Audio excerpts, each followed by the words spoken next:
J'aimerais qu'on parle un peu de la situation tendue avec le voisin états-unien, où on observe récemment une vague de suppression des programmes liés à l'EDI.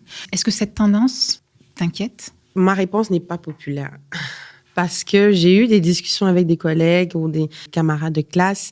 Moi, honnêtement, ça ne m'inquiète pas parce que je pense que ceux qui le faisaient pour les bonnes raisons n'ont pas besoin que Trump leur dise d'arrêter pour qu'ils s'arrêtent. Alors, je pense que c'est même là qu'on va voir qui le faisait pour de bonnes raisons. Oui, mais il y a un financement qui est attaché à ça. C'est vrai. Cette partie, c'est la partie un peu plus sensible. Mais comme je dis, moi, je pense que même dans la politique, c'est une question de volonté.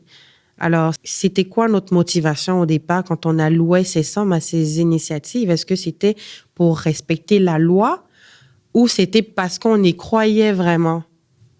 Et que moi, je pense que toute la société est mise au test. Voyons voir comment les gens vont réagir. On verra vraiment qui était un allié dans cette bataille. J'aime entendre ça parce que c'est pas un discours qu'on entend souvent. Et le discours qu'on entend souvent, c'est oui, effectivement, c'est dommageable.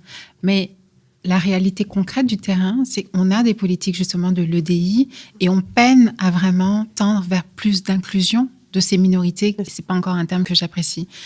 Donc là, effectivement, je te rejoins en disant, là, on va vraiment voir si les programmes d'EDI avaient vraiment leur valeur d'être ou apportaient une plus-value à la société ou c'était juste un faire-valoir. Et certains le disent d'ailleurs, que ces populations-là sont très sollicitées pendant les élections. Certains événements charnières où on va chercher l'électorat, mais une fois que le vote est fini, qu'est-ce qu'il advient de ces populations-là?